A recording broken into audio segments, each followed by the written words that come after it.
This week we are going to make a fun shaker card that allows the actual shaker piece to be the size of the front of your card.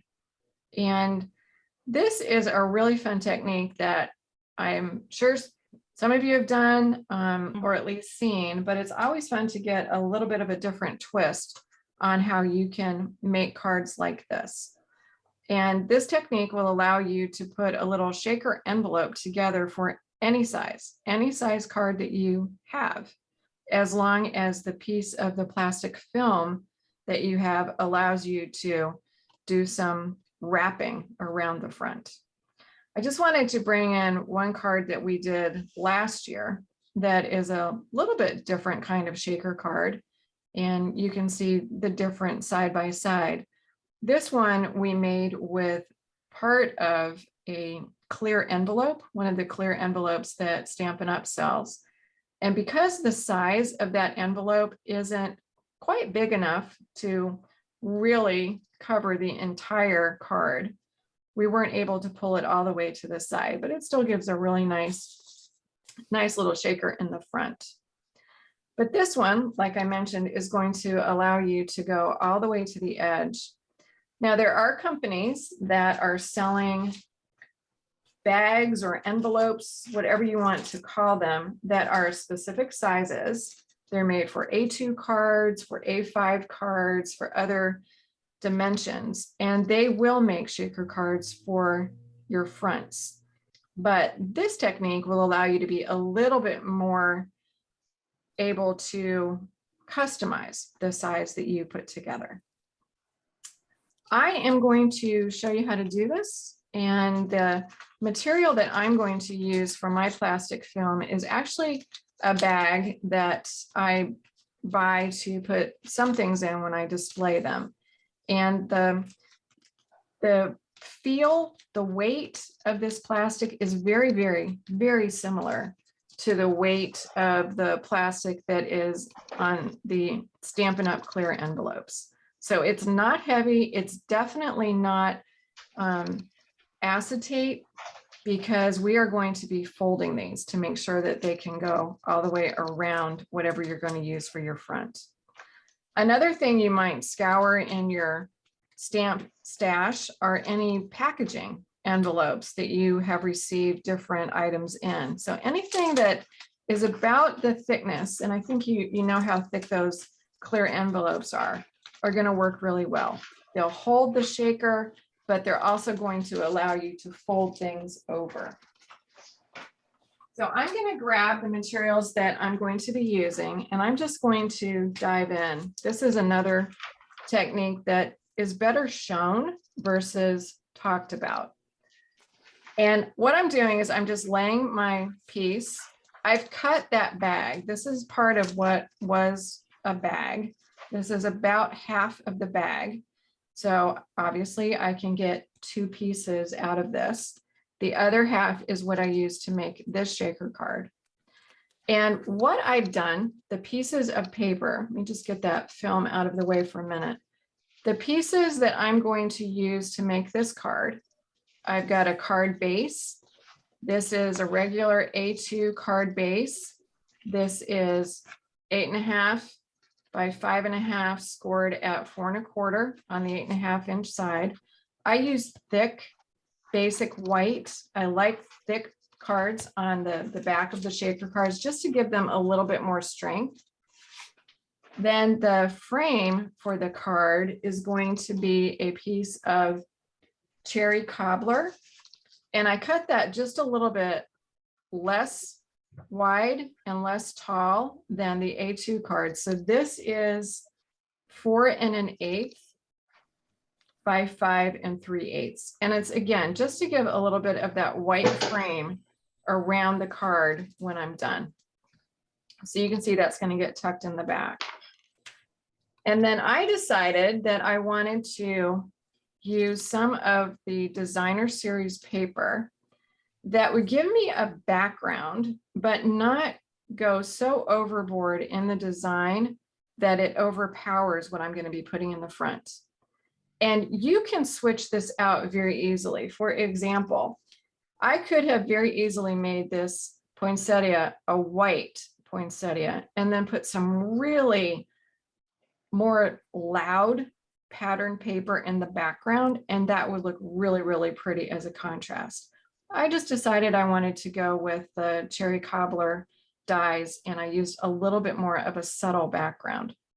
And this is from the Painted Christmas Designer Series paper. If this ever goes out of stock, I will cry. It is gorgeous, and it is in the holiday catalog. It's on page 17. This paper is absolutely stunning, and this is the piece that I'm using. So, you know, again, I could turn this over. I could change my poinsettia to a white one, and I could very easily make that the background of my shaker card.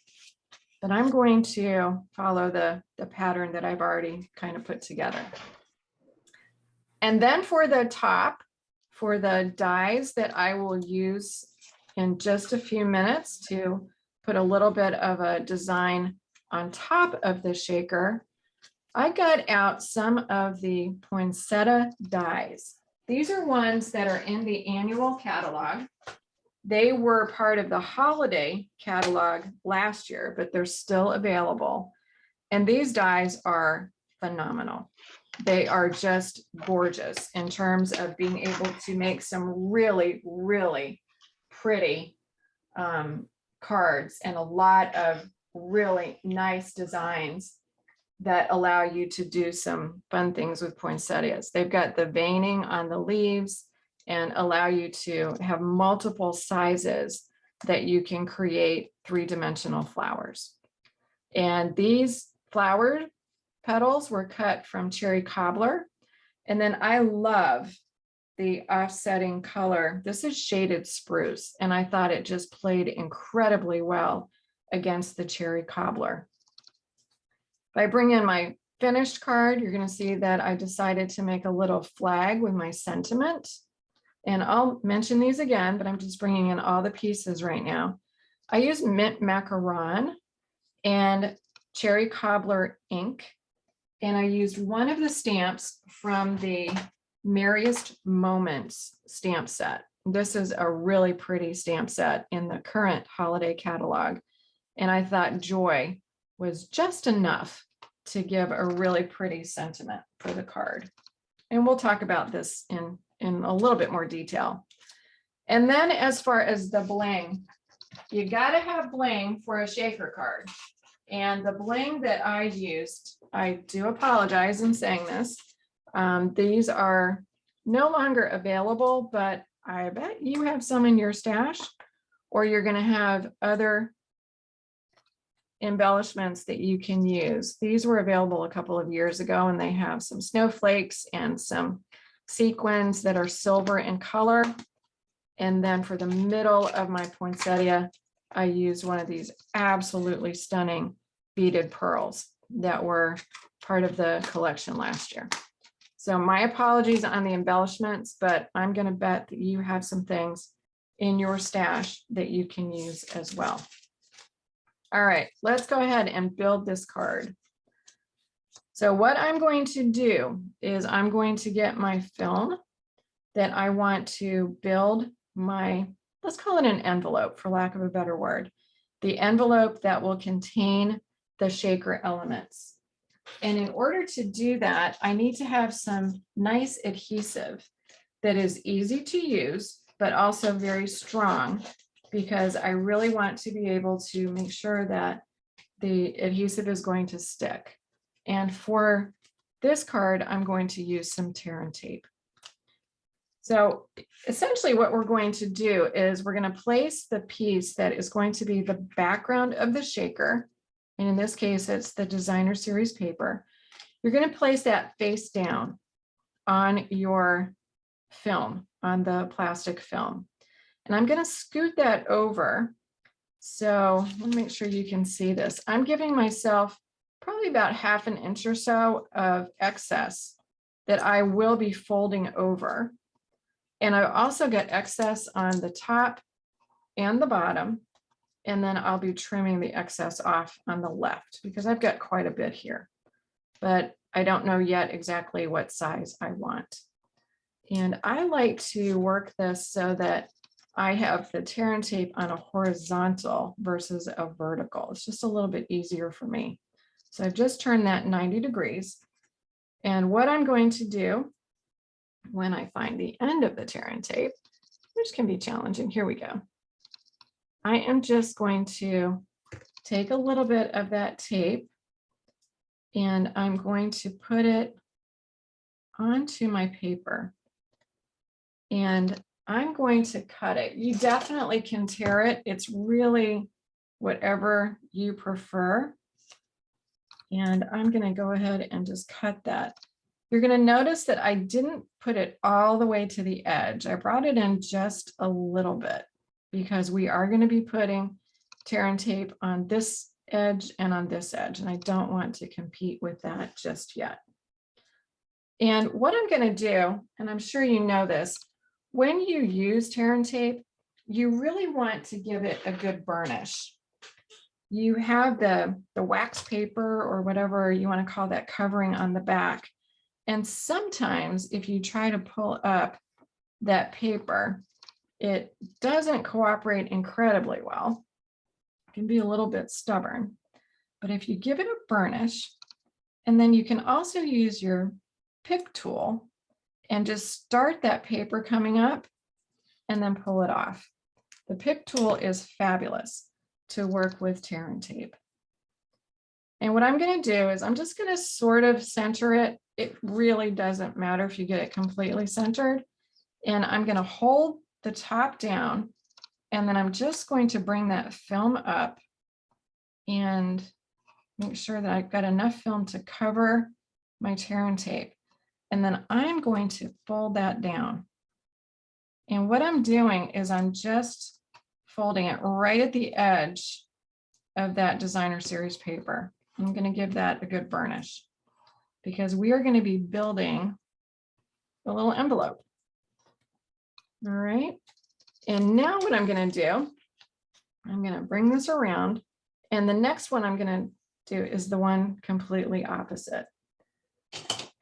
You do not have to get your film cut perfectly straight. It really doesn't matter.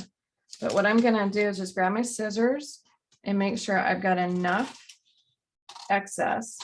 And I'm just going to cut off what I don't need. Sort of like wrapping a gift when you have a little bit too much gift wrap and you just want to make sure that you're not going to have too much when you get to the corners.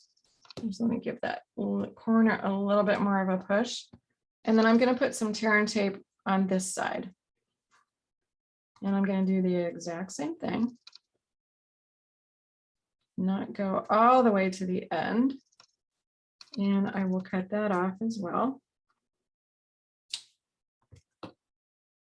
And because this isn't exposed yet, there's no worries that I might get the film stuck on top of that. I'm going to use my little tool here and just start that wax paper up. And then I can pull it right off. And then what I do want to do is I'm going to hold the other side just so it doesn't move and try and get this flat. And then I'm going to go right to the edge in the middle and then go to the other side. And what that's going to do is give us two sides of this little envelope. And I guess this really is a lot like wrapping a gift. All right, so let me show you where we're going. Eventually, we're going to have a closed envelope. We have two sides that are done. We need to do the other two. And just like when you do a box and you miter corners before you fold them down, you want to miter these corners as well. And you don't need to go and get them perfect. So all I'm going to do is I'm going to go right to the corner of that paper. And right at that corner, I'm just going to cut off. So I just cut off a little bit of an angle because I'm going to be pulling this over and I don't want it to get bulked up.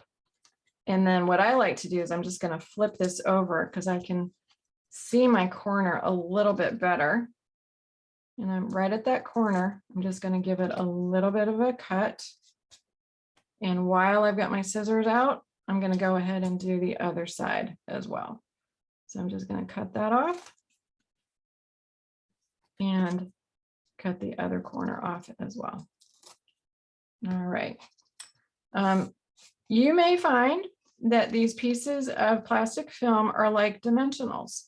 You will find them everywhere in your home. You will find them in the places that you least expect to find them because they will get there. It's just the way it works. Now, I'm also going to do a little trimming on this little piece that I cut the corner, but it's kind of floppy and it's going to cause me a problem when I want to fold it back. So I'm just going to cut that off, and that's going to contribute to the pieces of plastic that I find all the way around the house, but that's okay. I'm going to cut that one off. And again, all I'm doing is this little piece that is going to get in my way when I try to fold over the corners. I am just giving that a little bit of a trim, and it's going to make my life a lot easier. And also finding the pieces of plastic film on your desk when you're ready to clean up, good luck with that. They will hide, trust me. Okay, so we've done two sides. Next, we're going to do one of our open ends. And I'm just going to start with this one just because it is here. And same thing. I'm going to bring my tear and tape in, and I'm not going to go all the way to the corner. I'm going to go ahead and cut that off. Same process that we used on the other two sides. Going to burnish that and then use my pick tool. And I see a little piece of plastic film that is right in that corner, and that's just going to make me a little nuts. So I'm just going to trim that off real quick. And then just like I did for the other two sides, I'm going to come in on the center, fold that over, go to one edge and go to the other. And then I've got a really nice edge, a really nice crease. And you'll see when I turn that over that it's just really tightly put together.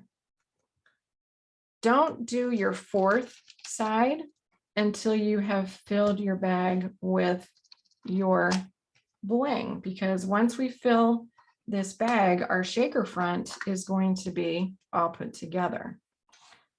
I really recommend when you make shaker cards that you think about the colors of the sequins or glass beads or whatever it is that you might want to put inside and the design that you have. In my opinion, it's better to go lighter with the shaker elements than darker. Silvers, golds, metallics really catch the eye. And, you know, if I had used a darker shade of designer series paper, the snowflakes would show up even more. But those silver sequins are definitely going to pop. And what I'm going to do is I'm just going to hold this so that there's a little bit of an area where I can put some sequins in. And you will figure out what volume of sequins makes you happy. Some people go literally crazy in terms of the numbers of sequins that they use. And what I do is I sort of put some in and then I look and think, okay, I think I need a few more silver. Got a lot of those white snowflakes in there. So let me put a couple more of the silver ones in. And then I might balance it out with a couple more of the snowflakes. But what's nice about this is if I decided that I really didn't like the number that we're in here right now, or the colors, or if I wanted to add more, I can still do that. And honestly, I find this kind of shaker card a little bit easier to put all the sequins in than the ones that we've done in the past where you use the double-sided foam and you get a lot of static electricity. This doesn't tend to get too staticky. It's actually pretty easy to work with. So I'm kind of okay with that, and I'll tell you why. I'm going to put a couple of these sequins on the top of the shaker front when I'm done. And what I'm trying to do here is I want to get these pieces so they're not all stacked on top of each other. I'm trying to get them so that they're kind of a one layer. It will just work a little bit better than if there are piles of the sequins. And then I'm just going to hold it flat and flip it over. I'll give it a little bit of a shake. Get those sneaky ones back in here. And then what I'm going to do is the exact same process that we have been doing and fold this side. So I will have my shaker card front done. So it's the same thing, the exact same thing that we've done up to this point. So I'm just going to put some tear and tape. And this is very repetitive, which is a good thing, because something like this, when you get to this point, if you've done it 3 times, then you know you're doing it right. You can just, again, take that film off and pull it to the side. I can see that I do have a teeny weeny little piece of plastic that's going to get in my way when I fold it over. All right, so I'm going to go back right in the middle, fold that over, and then go one side and go the other.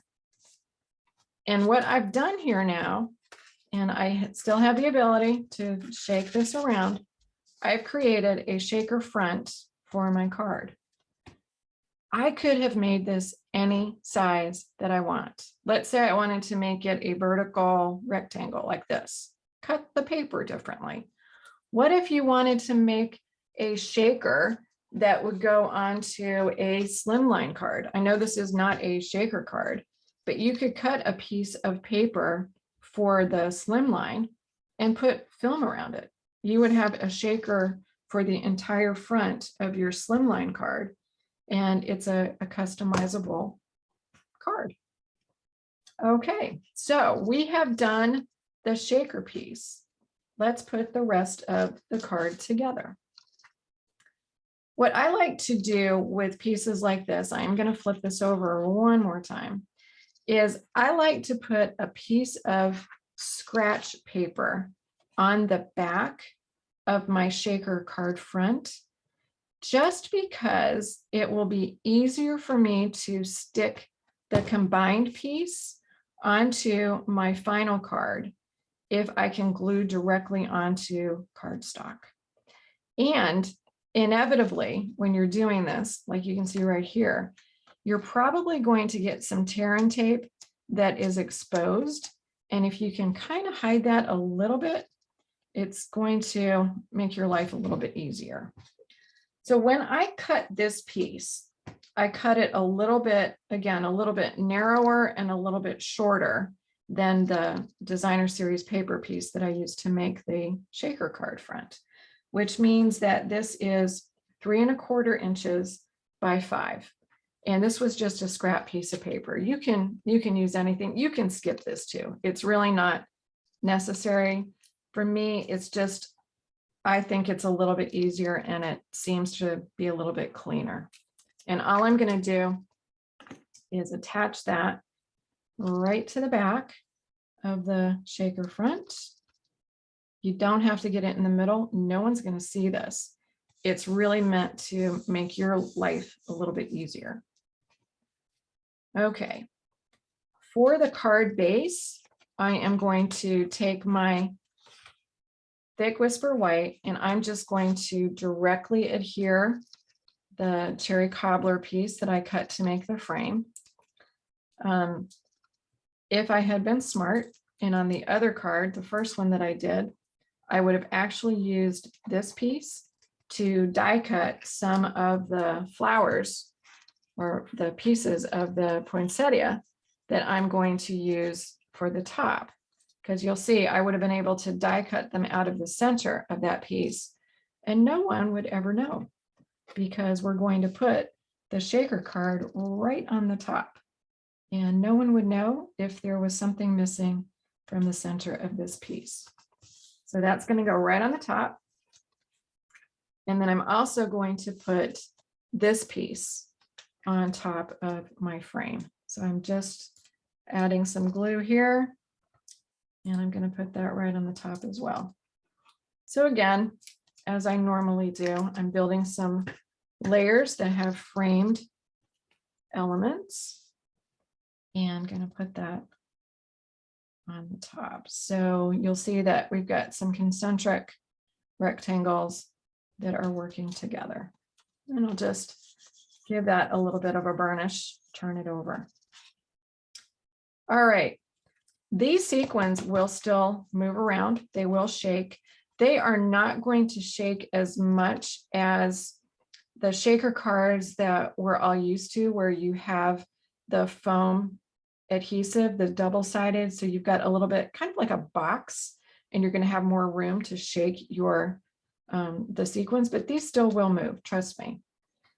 And what you can do now is really up to you. The design is the limit. I like to put elements on top of the shaker piece. I think it adds some fun character. I think it also adds some interest, because if you do that, you won't see all of the background, and the sequins will kind of peek out behind the elements that you add to the design on the front. You could do a really nice stamp, cut it out with some dies. You could also do a lot of stamping and even put your sentiment on your designer series paper before you put all the elements together. And that would be a really nice way to decorate this as well. And I think what I'm going to do on this card is I'm going to put this together as a landscape.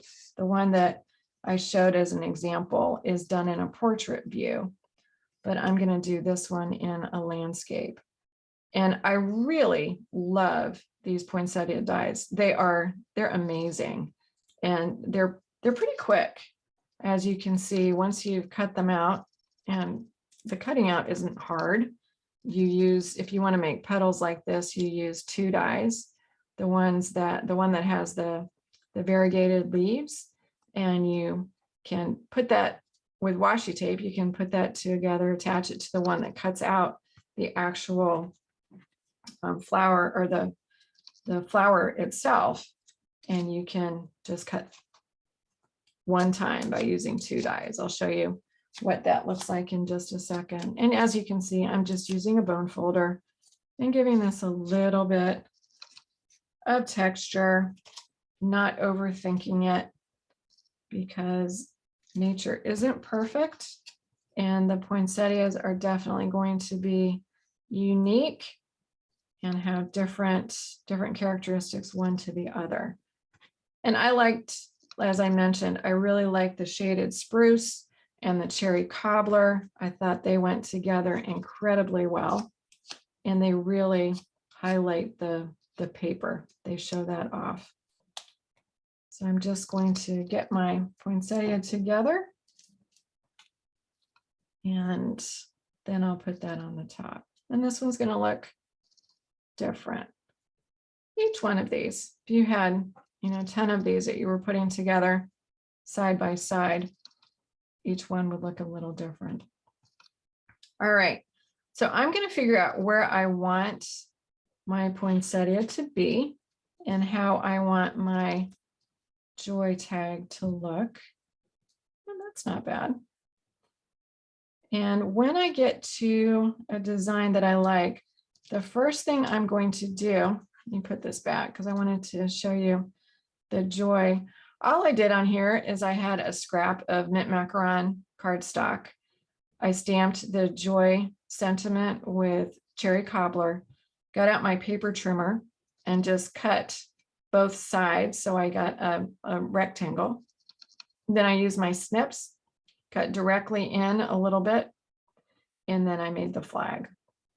And I just thought that was a nice enough touch. It didn't really need to be much of anything, because there's a lot going on, I think, with this card, and I didn't want to overpower it. So I'm just going to directly glue this onto that shaker front, and it will adhere. It's going to add some really fun dimension. And I'm going to do the same thing with my poinsettia. On this, I will put a little bit more glue because I want to ensure that that is going to stay where I want it to be. And how do I like it? I kind of like it like that. That looks good. And I'll just hold these two down until they set for a minute. Now, one thing that I wanted to point out is, and this is something that I like to do. I don't know that everybody likes to do it, but I'm going to bring back the example and I'm going to show you what I'm talking about, and then I'm going to do what I'm talking about. If you look at this sequin, this one as an example, that snowflake, and a couple others of the sequins that are on this card, if I shake things around, those sequins aren't moving. The reason is they're not in the shaker envelope. I actually adhered them to the top of the shaker. I like to do that because sometimes when you make a shaker card like this, what tends to happen first is the sequins sort of settle, with gravity. They're going to settle down to the bottom. Well, if you give the recipient a little bit of a visual clue or cue that it's a shaker card, or if you just want to make sure that there are decorations for your card, what you can do is take some of the sequins and pieces that you have on the inside, and in strategic places, you can add them to the front of your card. So maybe I want to stick one up underneath that petal, and I'll just do one more, like right over in here. I like to do that. And again, it might be personal preference. And one thing that I have found recently that works incredibly well as an adhesive for these kinds of little pieces is this Shimmery Crystal Effects. And this is in the annual catalog. It's definitely a great product. If I left my little dot like that, it would dry and it would show nice and shimmery and have a really cool effect. But I can also use this as a glue and just put that little sequin on the front of my shaker, and it is not going to move. Trust me, that is not going to go anywhere once this dries, because it dries very hard and very well. And it doesn't take a lot of time to do either. So I'm just going to put a couple of these on, and I probably could use the take your pick tool. Oh, that one. Well, that's embarrassing. That's underneath. No wonder I can't get it. That's kind of funny, actually. So I'm going to put a little bit of my adhesive over here and bring back that snowflake and just stick that on and put that sequin up in here. And I don't suggest that you go completely crazy with this. In my opinion, and again, this is just my personal preference, you can go a little crazy with sequins, and you just want to give, or at least I just want to give a little hint as far as this being a shaker card. So I will add that little snowflake. And then this is embarrassing part.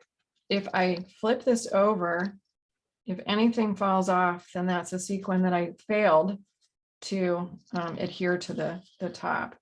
And now what's kind of fun is you can still shake this around But some of those sequins that I purposely put on there are not going to go anywhere. And it's just, I don't know. I think it's kind of a cool little effect. And then the last thing that I'm going to do on this card is add one of the beaded pearls. I've used the Crystal Effects liquid on them and not so great. It will work, but it can also make a little bit of a muddled mess. So for this particular embellishment, I'm just going to use a large glue dot. And in fact, I'm going to put a couple on just because I really want to be sure that that pearl is going to stay. And I will just put that in the middle. I like it so it's kind of off center. It's not straight up. It's not straight sideways. I just want to get that so it's kind of a little cockeyed. And there we go. And what is here? Oh, that's the top of the glue dot. And they will end up all over the house as well, in places you would never expect. So that's a full front shaker card. And it is incredibly versatile. As you can see, different orientations for the same basic design. Think about this for a birthday card, a New Year's card, a congratulations card, whatever it might be. And really, I invite you to think about making your shaker piece different sizes. You could even put 2 shakers on the same card. You could put a smaller one at the bottom and a smaller one at the top and have a sentiment in the middle. It really is a design that will allow you to do quite a few things. So I hope you've enjoyed this, and I hope that you will give it a try. It is pretty easy and opens up a lot of different possibilities for some fun cards. And please share what you make.